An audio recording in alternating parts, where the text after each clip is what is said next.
The great metal halls of the Galactic Forum buzzed with the voices of 800 different species. Creatures with scales talked to beings made of pure energy. Six-legged merchants argued with floating jellyfish about trade routes. The air smelled like a mix of flowers, metal, and something that reminded Jake Morrison of burnt coffee. Jake stood near the tall windows that looked out into space. Stars moved slowly past as the massive station turned in its orbit around the planet. Below, he had been humanity's voice in this place for 12 years now. Before him, his teacher had held the job for 30 years. Before her, another human had spoken for Earth for 25 years. It was what humans did here. They listened, found ways to make enemies into friends. They solved problems that seemed impossible. The Zephyrians were angry today. Their leader, a tall creature with blue skin and 4 arms, waved all of them at once as he spoke. They mine our asteroids. They take our metals. This cannot continue. Across the great round table, the crystalline being sparkled like a diamond in sunlight, and it spoke. Its voice sounded like wind chimes. The asteroids float in open space. No one owns them. We mine them legally. The Zephyrians want to control everything. Jake had heard this argument before. Different species, different resources, but always the same basic problem. Someone had something, someone else wanted it. Without care, small disagreements became big fights. Big fights became wars. Wars could destroy entire worlds. Perhaps we could discuss sharing the mining rights, Jake said. His voice was calm and steady. The asteroids are large. There is enough metal for both peoples. The Zephyrians' 4 eyes focused on Jake. Share, compromise, find the middle path. But what if there is no middle path this time? Jake felt something cold in his stomach. The Zephyrians' words sounded different today. More final, more angry. There's always a middle path, he said. We just need to look for it. But even as he spoke, Jake knew something was wrong. The data pad in his pocket buzzed with a message. He glanced at it quickly. The message was from Admiral Kate Sullivan, the leader of Earth's space fleet. It said only 3 words. Code 7 now. Code 7 meant the end of everything they had built here. Jake had hoped this day would never come. For months, he had received reports from Earth's deep space stations, strange signals from the dark areas between galaxies, ships that went to investigate and never returned. Scientists who studied the data and then locked themselves in their rooms, refusing to talk to anyone. The truth was worse than most people could imagine. Something old and hungry was moving toward their galaxy, something that had eaten other galaxies before. As the humans called it the harvest, though they did not know its real name. They only knew it was coming, and when it arrived, every living thing in the galaxy would face extinction. Jake looked around the Great Hall. The Aquatic Federation members floated in their water tanks, their tentacles moving as they talked. The Machine Collective's robots stood perfectly still, their red eyes glowing. The tree speakers swayed gently, their leaves rustling with each word. All of them arguing about small things while death approached from the void. Ambassador Morrison, said Veltar of the Aquatic Federation, your people have been quiet during these discussions. What does Earth say about this dispute? Jake stood up slowly. Every eye in the room turned to him. Some of the creatures did not have eyes, but their attention focused on him just the same. He had practiced these words in his mind for weeks, but saying them still felt like swallowing poison. Human delegation has an announcement, he said. His voice carried clearly through the hall. Even the arguing stopped. After careful consideration, humanity withdraws from all galactic affairs. We will no longer participate in the Galactic Forum. We will no longer mediate disputes. We will no longer provide assistance to any species in any matter. The silence that followed was complete. Even the machines stopped their quiet humming. Jake could hear his own heartbeat. What does this mean? Asked the crystalline being. Its voice was smaller now, confused. It means we are leaving, Jake said. All human colonies will be evacuated. All human trade agreements are canceled. All human research projects are abandoned. We wish you well, but we can no longer be part of galactic civilization. The Zephyrian leaders for arms dropped to his sides. This is a joke. Humans do not abandon their duties. You have been our guides for 200 years. No joke, Jake said.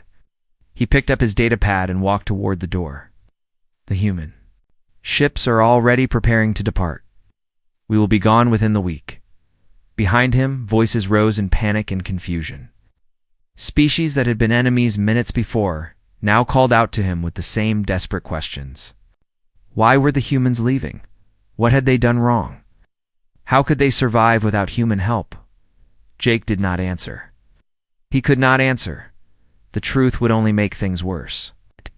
Instead, he walked through the corridors of the station that had been his home for over a decade, past the rooms where he had helped negotiate peace treaties, past the offices where human scientists had shared their knowledge freely, past the quarters where human families had lived and worked alongside aliens who had become friends. At the docking bay, the last human transport ship waited. Captain Ryan Hayes stood at the airlock, his face grim. All personnel are aboard, he reported, ready to depart. Jake took one last look at the Galactic Forum. Through the windows, he could see the other species gathering in confused groups. Some were already shouting at each other. Without human mediators, the old hatreds would return quickly. The galaxy would tear itself apart long before the harvest arrived. Maybe that was better. Maybe scattered, broken civilizations would be less attractive to the thing that was coming. Maybe some would survive in the chaos. Where none would survive in unity, Jake stepped through the airlock and felt it seal behind him. The last human to leave the Galactic Forum. The last human to abandon hope for the galaxy they had tried so hard to protect. 3 months had passed since the humans left, and the galaxy was burning. Dr. Lisa Carter watched the stars from the bridge of the human evacuation ship called New Hope. She had spent 15 years working with alien scientists in the Galactic Research Center. Together, they had found cures for diseases that killed millions. They had learned how to make dead planets bloom with life again. They had even figured out how to stop old stars from exploding and destroying everything around them. Now, all of that work was falling apart. Lisa held a communication device that still received signals from across the galaxy. The news was bad, and getting worse every day. The Zephyrian Empire had attacked 3 crystalline worlds. The Crystalline Collective had responded by destroying 2 Zephyrian space stations. What started as an argument over mining rights had become a war that was spreading to other species. The Tree Speakers are asking the Machine Collective to choose sides, reported Commander Alex Stone from his station. Machines refused to get involved, so now the Tree Speakers are threatening to cut off their energy supplies. Lisa shook her head. 4 humans left, such problems were solved in days. The Tree Speakers made energy from sunlight and shared it freely. The machines built things that everyone needed and traded fairly. Now old fears and suspicions were destroying relationships that had lasted for centuries. What about the medical emergency on Kepler Station? Lisa asked. Alex checked his reports. The plague doctors from the Healing Guild tried to help, but they cannot work with the Aquatic Federation healers. They keep arguing about treatment methods. People are dying while they fight. Lisa remembered working on that same space station just 4 months ago. When different species got sick, she had helped their doctors work together. She knew which treatments worked for which species. She knew how to make the plague doctors understand aquatic healing methods. Without that knowledge, simple medical problems became disasters. The Star Collapse Project? Lisa asked, though she already knew the answer would be bad. Abandoned, Alex said quietly. The red giant in the Vega system is still growing unstable. It will explode within 2 years. The 3 inhabited planets, they will be destroyed unless someone finishes the stabilization work. Lisa closed her eyes. She had been leading that project. 7 different species had been working together to build machines that could make the dying star stable again. Each species contributed different knowledge and technology. Without her to coordinate their efforts, they had given up and gone home. 6 billion people would die when that star exploded. Captain Ryan Hayes appeared on the bridge. His ship, the Earth's Dream, was leading the human evacuation fleet. 50,000 humans lived on the ships now, all the people who had been working and living in galactic space. They were traveling toward the edge of the galaxy, to places where no alien had ever been. Report from the outer colonies, Ryan said. The merchant guilds are fighting over trade routes. Without human trade agreements, everyone thinks they can take whatever they want. The shipping lanes are full of pirates and private armies. Lisa laughed, but there was no happiness in the sound. We built a house of cards, she said. It looked strong, but it needed us to hold it up. The moment we stepped away, everything fell down. Maybe that was the point, said Alex. Maybe we were supposed to make them dependent on us. No, Lisa said firmly. We wanted to help them grow stronger. We wanted them to learn to work together. Without us, we just ran out of time. Ryan sat down in the captain's chair. Any word from the deep space monitoring stations? Lisa checked her long-range scanners. The human military had built secret stations in the empty space between galaxies. For 5 years, these stations had been watching for signs of the approaching threat, the thing they called the harvest. Station 7 went dark yesterday, Lisa reported. That makes 4 stations we have lost contact with in the past month. Whatever is out there, it is getting closer. Ryan nodded grimly. How long before it reaches the galaxy? 2 years? Maybe 3, Lisa said. The deep space probes detected massive energy signatures moving this way. Something big enough to block out entire star clusters as it passes by them. Alex turned from his station. Do you think we did the right thing? Leaving them to fight among themselves while this thing approaches? Lisa looked out at the stars. Again, somewhere out there, the Zephyrians and crystalline beings were killing each other over asteroids. The Tree Speakers and Machine Collective were ending a friendship that had lasted 1,000 years. The medical guilds were letting people die because they could not agree on how to save them. I do not know, she said honestly, but I know what would have happened if we stayed. The harvest feeds on organized civilizations. The bigger and more connected the civilization, the more attractive it is as a target. The Galactic Forum, with all its species working together, would have been like a bright light in the darkness. It would have drawn the harvest straight to the heart of the galaxy. So we broke the light, Ryan said. We shattered the galaxy into pieces, hoping some of those pieces will be too small for the harvest to notice. Or too scattered, Lisa added. The reports from our hidden observers suggest the harvest targets population centers and technology hubs. If the species spread out and hide, if they become nomads instead of staying in big cities, some of them might survive. A new signal came through on the communication device. Lisa listened to the automated message from a human deep space scout ship. The news was worse than she had expected. The harvest has entered the Andromeda galaxy, she announced. The entire galaxy went silent. 6 months ago. No signals, no light, nothing. Whatever the harvest does to civilizations, it consumes them completely. The bridge fell silent. Everyone understood what this meant. The Andromeda galaxy had contained billions of stars and countless civilizations. Now, it was empty and dark, transformed into something else entirely. How many species live there? Alex asked quietly. We estimate over 2,000 different intelligent species, Lisa said. Some of them had technology more advanced than anything in our galaxy. It did not matter. The harvest consumed them all. Ryan stood up and walked to the window. Then, we made the right choice. Even if the other species hate us for it. Even if they never understand why we left them. We gave them the only chance they have. Lisa nodded, but her heart was heavy. Somewhere behind them, the galaxy was tearing itself apart. Wars were spreading. Trade was collapsing. Medical emergencies were becoming plagues. Scientific projects that could save worlds were being abandoned, and somewhere ahead of them. In the dark space between galaxies, something ancient and hungry was coming to feed. Ambassador Veltar swam nervously in his water tank aboard the search ship Tidewalker. 6 months had passed since the humans disappeared, and the galaxy was falling into chaos. The Aquatic Federation had sent him on what everyone knew was a desperate mission. Find the humans and bring them back before everything collapsed completely. Any signals from the human fleet? Asked Captain Zixstar, his second in command. Nothing, Veltar replied, his tentacles curling with frustration.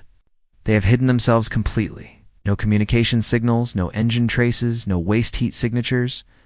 It is as if 50,000 humans simply vanished into space. The bridge of the Tidewalker was filled with representatives from 12 different species. Everyone wanted to find the humans, though for different reasons. The Crystalline Collective wanted their scientists back. Tree Speakers needed their mediators. The Machine Collective missed their technical advisors. Even the proud Zephyrians, who had been fighting when the humans left, now begged for their return. Perhaps they went to the Outer Rim, suggested Dr. Kethrel, a crystalline being whose body sparkled with nervous energy. Human colonies were established there before they joined the Forum. We checked, said Veltar. Every human colony, every research station, every trading post, all empty. They evacuated everyone and took everything they could carry. The only things left behind were basic supplies and equipment too big to move. The search had been going on for 3 months. They had followed every possible trail, checked every system where humans had ever lived or worked. The human evacuation had been planned perfectly. No one had been left behind. No clues had been left for others to follow. Wait, said Lieutenant Morden from the communications station. I am picking up something unusual. There is a human facility on the asteroid base in the Proxima system. The automated systems are still running. Veltar felt a surge of hope. Set course immediately. Perhaps someone is still there. The Tidewalker arrived at the asteroid base 6 hours later. It was a small research station that humans had used to study deep space phenomena.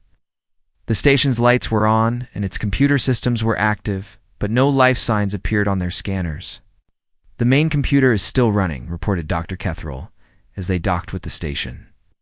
It appears to be processing large amounts of data. The search team entered the station carefully. The corridors were clean and well-maintained, but empty. In the main laboratory, they found banks of computers running complex calculations. The screens showed star maps, energy readings, and mathematical equations that none of them could understand. Look at this, called Captain Zixstar from another room. The humans left behind a message. They gathered around a communication terminal. On the screen was a recorded message from Colonel Beth Williams, the human officer who had run the Deep Space Reconnaissance Program. She looked tired and worried as she spoke. If you are watching this, it means the galaxy is in trouble and you are looking for answers, Beth said.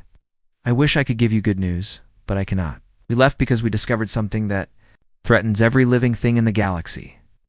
The recording showed star charts with red markers moving slowly across them. Beth's voice continued as the images changed. For 5 years, our deep space monitoring stations detected signals from the void between galaxies. We sent scout ships to investigate, most never returned. The few that came back brought reports of something we call the Harvest. New images appeared on the screen. Photographs taken by human scout ships showed massive structures in space, larger than entire star systems. They were made of materials that seemed to bend light around them, creating patterns that hurt to look at. The Harvest is not a species or an empire, Beth explained. It is something else. Something old that has been moving through the universe for millions of years. It finds galaxies full of life and intelligence, and it consumes them completely. Veltar felt his water tank grow cold. Consumes them how? As if answering his question, the recording showed before and after images of the Andromeda Galaxy. The first image showed billions of stars and the bright glow of countless civilizations. The second image showed darkness. It's not empty space, but true darkness where no light existed at all. The Harvest does not destroy civilizations, Beth continued. It transforms them into something else. It feeds on the psychic energy of intelligent life.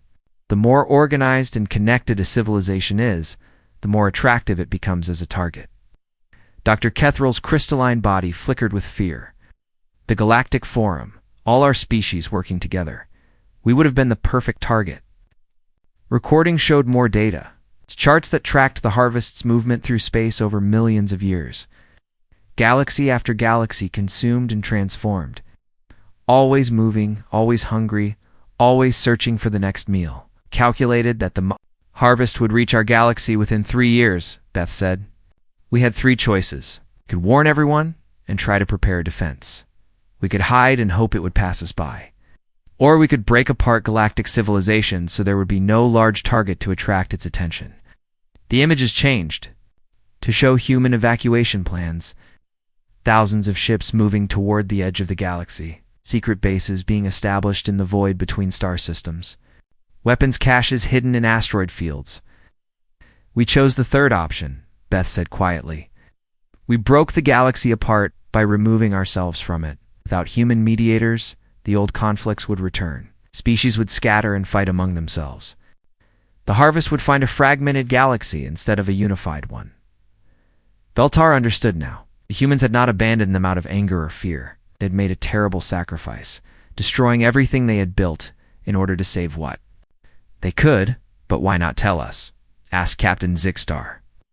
Why not explain what was coming? Beth's recorded image seemed to look directly at him. Because unified resistance would have made the problem worse. The harvest is drawn to organized civilizations. If all our species had worked together to fight it, we would have created exactly the kind of target it hunts. The recording showed the final phase of the human plan. While the galaxy tore itself apart, human forces would establish hidden bases and prepare for guerrilla warfare.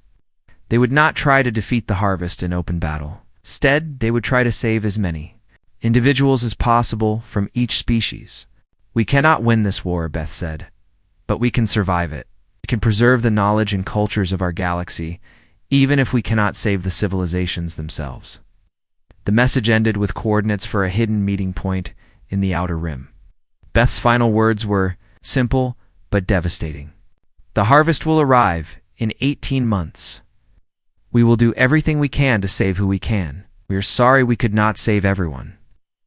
The search team stood in silence as the recording ended. Outside the station, they could see the lights of distant wars. The galaxy was destroying itself, just as the humans had predicted.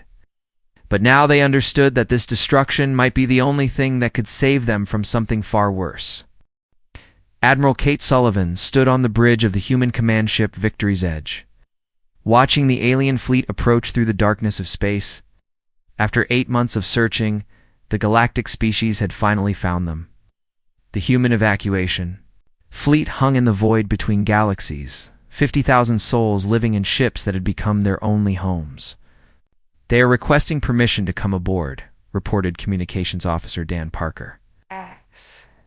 Ambassador Veltar of the Aquatic Federation is leading the delegation. He says they must speak with us urgently. Kate looked at the approaching ships. 12 different species had worked together to find the human fleet. In the old days, getting 12 species to agree on anything would have taken months of negotiation. Now they had managed it in weeks. Maybe the humans leaving had taught them something after all? Grant them permission, Kate said, but only a small delegation. We cannot risk exposing our entire fleet. An hour later, Kate sat across from the alien representatives in the Victory's Edge conference room. She had not seen aliens in person for almost a year. It felt strange to be in the same room with them again, knowing what she knew about what was coming. Ambassador Veltar spoke first, his voice carrying the weight of desperation. Admiral Sullivan, our galaxy is dying. The wars started by your departure have spread to 47 star systems. Trade has collapsed. Research projects that could save millions have been abandoned. We need you to come back. Kate kept her expression neutral. We cannot return. Our departure was necessary. Necessary for what? Demanded Captain Zixstar, the Aquatic Federation military officer. We found Colonel Williams's message. We know about the harvest. But running away will not save anyone.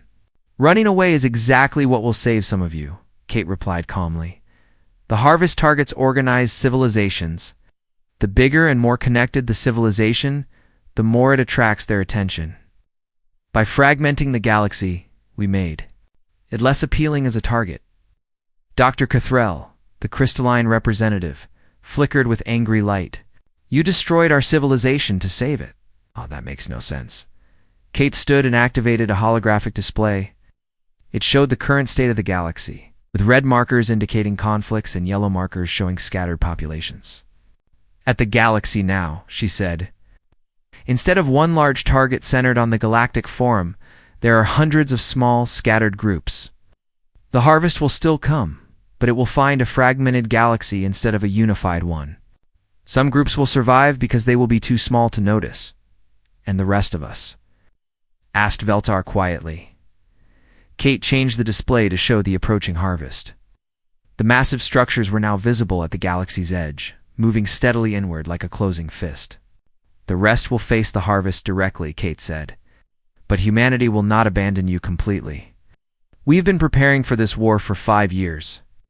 She showed them the human preparations, hidden weapon caches scattered throughout the galaxy. Secret communication networks that could not be detected by alien technology. Special forces trained for guerrilla warfare against an enemy that could consume entire star systems. This is our real plan, Kate explained. We cannot defeat the harvest in open battle. No one can. But we can fight a different kind of war. We can save who we can, preserve what we can, and make sure that something survives, even if everything else is lost. Engineer Tom Rodriguez entered the conference room carrying a datapad. Admiral, we have new intelligence from the deep space monitoring stations. Kate nodded for him to continue. The harvest has begun operations at the galaxy's edge, Tom reported. The Outer Rim colonies have gone dark. They estimate it will reach the core worlds within 18 months. The alien representatives looked at each other with obvious fear. Veltar's tentacles curled nervously. How many colonies have been lost? 43 star systems, Tom said quietly. No survivors detected. The harvest does not leave anything behind. Double quotes, Dr. Kethral's crystalline body dimmed. Our research stations in the Outer Rim, they contain the work of thousands of scientists from dozens of species. All gone. Not all. Gone, Kate said. We evacuated the most important researchers and their data before the harvest arrived. They are safe aboard our ships. Human rescue ships have been secretly operating throughout the galaxy, extracting key individuals from each species. Scientists, artists, historians, teachers, people who carried the knowledge and culture of their civilizations. We have been saving who we can, Kate explained. Not entire populations, but representatives of each species. People who can preserve your cultures and rebuild your civilizations when this is over. Commander Alex Stone appeared on the bridge. Communication screen. Admiral, we have a situation. The harvest has accelerated its advance. Our scouts report massive energy signatures moving toward the core worlds ahead of schedule. Kate felt her stomach tighten. How much time do we have? 8 months. Maybe less, Alex replied. The harvest seems to be adapting its strategy. It is moving faster than our calculations predicted. The alien representatives looked at Kate with new desperation. You have to help us fight it, Veltar pleaded. Your technology, your ships, your people. Together we might have a chance. Kate shook her head sadly. Fighting the harvest directly is exactly what it wants. Feeds on the psychic energy of intelligent beings. The more of us who fight it together, the stronger it becomes. Our only chance is to avoid direct confrontation and focus on survival. So you will let our worlds burn while you hide in the darkness? Captain Zixstar asked angrily. We will let some of your worlds burn to save others, Kate said firmly. It is a terrible choice, but it is the only choice that gives anyone a chance to survive. Tom Rodriguez spoke up again. Admiral, there is something else. Our analysis of the harvests. Behavior suggests it is not just feeding on our galaxy. It is transforming it into something else. The consumed systems are not destroyed. They are changed. Kate looked at the data on Tom's pad. The readings were disturbing. The systems consumed by the harvest were not empty. They were full of new kinds of energy, structures that seemed to exist in dimensions beyond normal space. What is it building? She asked. We do not know, Tom admitted. But whatever it is using our galaxy as raw material. Every consumed civilization becomes part of something larger. The alien representatives sat in shocked silence. The scope of the threat was beyond anything they had imagined. The harvest was not just destroying their civilizations. It was using them to build something new and alien. There is one more thing, Kate said quietly. Our evacuation ships are prepared to take refugees from each of your species. Not everyone. but enough to preserve your cultures and knowledge. They have prepared a sanctuary in a distant galaxy where survivors can rebuild. She showed them images of the hidden refuge, a small galaxy that the Harvest had not yet discovered. Human ships had been secretly preparing it for years, establishing bases and facilities where refugees could start over. "Come with us," Kate offered. "Help us save what we can. Let the Harvest consume the empty shell of our galaxy while we preserve its soul somewhere else." The alien representatives looked at each other, weighing an impossible choice. Stay and fight a war they could not win, or abandon their homes to save their species in exile. The Harvest arrived 2 months early. Commander Alex Stone watched the sensor readings with growing horror as massive dark structures appeared at the edge of the galaxy. They moved like living things, reaching out with tendrils of energy that wrapped around entire star systems. Where the tendrils touched, stars went dark, and planets stopped sending signals. "All core world systems are reporting the same thing," said Lieutenant Sarah Mills from the communications station. "The outer defense fleets are gone. It's no explosions, no battles, no emergency signals. They just stopped existing." Alex stood on the bridge of the rescue ship Guardian's Hope, one of hundreds of human vessels now scattered throughout the galaxy. The evacuation plan was in motion, but there was not enough time. The Harvest was moving faster than anyone had predicted. Report from Sector 7 called out, "Navigator Ben Davis, the crystalline collective homeworld has gone dark." No response from any of their colonies. Alex felt sick. Dr. Kethrel had returned to her people to help organize evacuations. Now her entire species might be gone, consumed by something that turned civilizations into dark energy. "Any word from the Aquatic Federation?" Alex asked. "Ambassador Veltar is still coordinating refugee ships," Sarah replied. "But the Harvest is moving toward their core systems. They have maybe 6 hours before contact." The human rescue fleet was doing everything it could. Small, fast ships darted between the advancing Harvest structures, picking up refugees from dozens of species. But for every ship they saved, hundreds more fell to the approaching darkness. "Guardian's Hope, this is Admiral Sullivan," came Kate's voice over the communication system. "We are beginning the final evacuation phase. All rescue ships are to withdraw to the rally point immediately." Alex looked at his current mission assignment.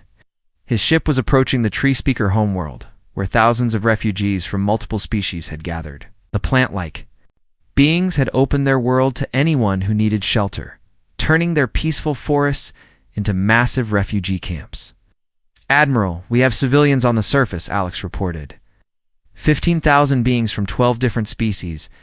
"We cannot abandon them." "The Harvest will reach that system in 4 hours," Kate replied. "If you are not clear by then, you will be lost with them." Alex looked at his crew. They were all volunteers who had signed up knowing they might not survive. Young humans who had grown up in the galactic community and could not bear to watch it die without trying to save some part of it. "We can get some of them," said pilot Jenny Carter. "The transport shuttles can carry 200 each. We have 8 shuttles, 1,600 people out of 15,000, Alex said quietly.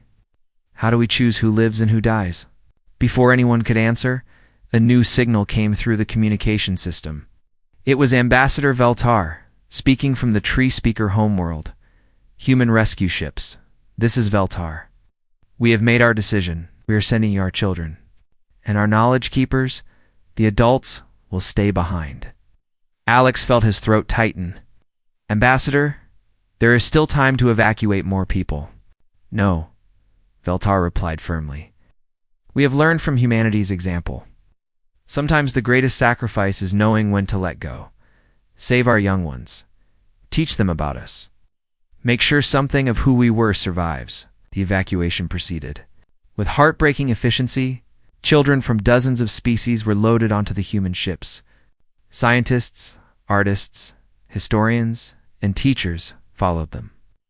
The adults who stayed behind gathered in the forests, holding their young ones until the last moment. "Guardian's Hope, you need to leave now," came Admiral Sullivan's urgent voice. "Harvest structures have entered the system." Alex looked at the surface one last time. Thousands of beings stood in the tree-speaker forests, watching the human ships depart. They knew they were going to die, but they faced their fate with dignity.